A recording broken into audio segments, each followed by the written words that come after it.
Certa vez, em uma escola no centro de Curitiba, havia uma professora que era muito ruim. Ela sempre vestia um longo vestido e usava os cabelos negros, soltos até a altura de sua cintura.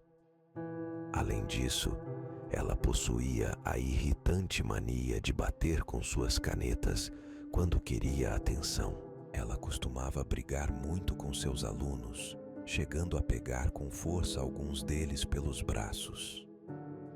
Ela odiava bagunça e conversas na sala de aula.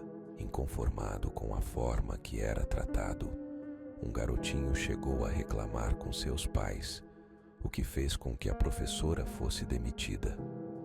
Porém, antes de esvaziar as gavetas e retirar suas coisas da escola, a professora decidiu se matar em sua sala de aula antes dos alunos chegarem.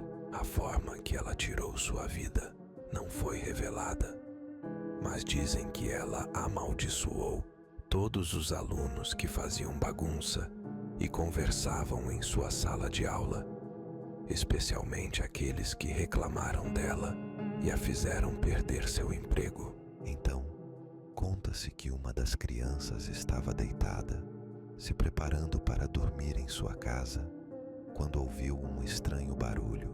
Tap, tap, tap. Imediatamente, ele lembrou do som que a sua professora fazia na sala de aula e um calafrio percorreu seu corpo. Tap, tap, tap. Ele ouviu novamente o barulho e, mesmo no escuro, forçou seus olhos procurando identificar de onde vinha aquele estranho som. Tap, tap, tap. O medo invadiu seu corpo e ele teve certeza que era o espírito daquela professora ruim que havia aparecido em seu quarto para lhe fazer algo. Então, num ímpeto de coragem, ele decidiu se levantar e correr para o quarto de seus pais. Mas assim que chegou perto da porta, viu uma figura de vestido e com os cabelos negros e soltos, bloqueando a sua saída. Uma pontada no peito atingiu a criança e ela morreu do coração, talvez paralisado pelo medo que sentiu. Na manhã seguinte, a mãe da criança a encontrou caída em seu quarto. Na parte de dentro da porta, a mulher viu o vestido e uma camiseta preta pendurados e acreditou que a garota havia se assustado com as roupas e morreu do coração. Porém, até hoje, todos na escola acreditam que a menina foi vítima da maldição da professora. Portanto, se você ouvir um barulho parecido com canetas no escuro de seu quarto, cuidado. Talvez você seja a próxima vítima da professora da escola assombrada. Afinal, o colégio que ela morreu pode ser o seu. Há alguns anos, uma mulher morava em uma velha casa de madeira na estrada, junto com o seu marido. Ele tinha o hábito de beber e, quando fazia isto, se tornava muito violento e agressivo. Certa noite, tomado por uma fúria incontrolável, ele atirou contra a sua esposa e depois em si mesmo. Porém, a mulher não morreu imediatamente e, mesmo com o maxilar completamente destruído, tentou caminhar pela estrada para pedir ajuda. Como era noite e não havia movimento de carros passando, ela acabou morrendo sozinha. Agora dizem que quem passa pela estrada durante a noite pode ver o espírito da mulher lentamente se movendo na beira da rodovia.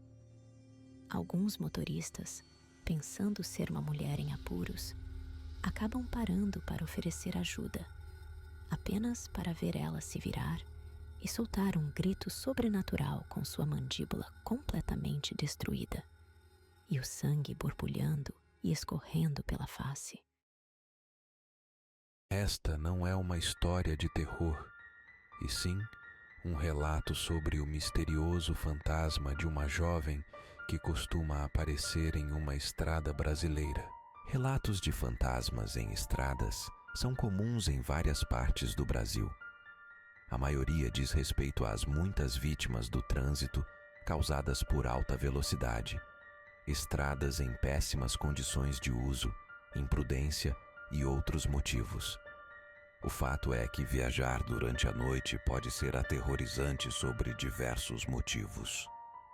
Certa vez ouvi falar de uma história interessante. Há vários anos, uma garota jovem, de uns 20 anos, morava em uma cidade que era cortada por uma rodovia federal. O lado em que a garota residia com a família ficava numa região mais rural, conhecida pelas grandes plantações de milho e feijão. Do outro lado da estrada ficava o centro da cidade, onde a vida noturna era desfrutada pelos jovens que se alternavam entre uma danceteria e um bar. Durante uma noite quente de verão, esta garota decidiu ir até a danceteria encontrar seus amigos. Para tanto, pegou emprestado a moto de seu irmão e se dirigia até o local quando um grave acidente ocorreu. Vindo de surpresa pela contramão, um caminhão em ultrapassagem bateu de frente com a garota, que morreu no mesmo instante. Dizem que seu corpo ficou muito machucado e no seu velório o sofrimento dos amigos e parentes era grande. Todos choravam a morte da garota de apenas 20 anos. Desde então, relatos de motoristas sobre uma garota que pedia carona na estrada começou a ocorrer. Segundo eles, os motoristas que paravam e forneciam a carona conversavam normalmente com a jovem. Porém, quando chegavam próximo à curva onde a garota havia morrido, ela dizia: "Foi bem aqui que eu morri." Dizendo isso, ela desaparecia em seguida. Em todos os relatos, ela nunca conseguia passar daquela curva e seguir viagem. Uma vez, duas senhoras em um carro seguiam viagem quando avistaram uma jovem moça pedindo carona. Simpáticas, elas pararam e acudiram à garota, que entrou no carro no banco de trás. Assim que se aproximou da curva novamente, disse: "Foi bem aqui que eu morri." E, inexplicavelmente, desapareceu. As senhoras ficaram aterrorizadas.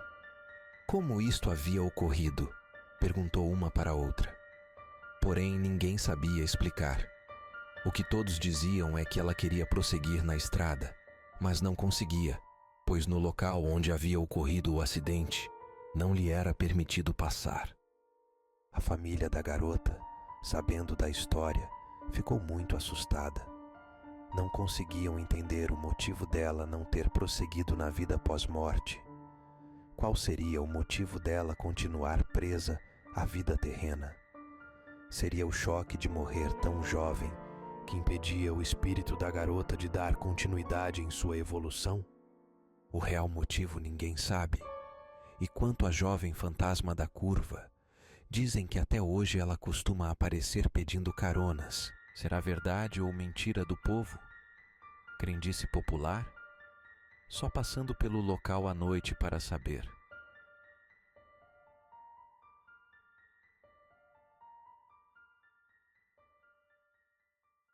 Agradeço por sua companhia nesta jornada por terras desconhecidas.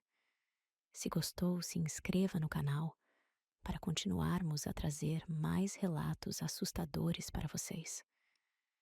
Que nunca nos esqueçamos de que, mesmo nos cantos mais longínquos, o medo pode nos alcançar. Até nossa próxima aventura.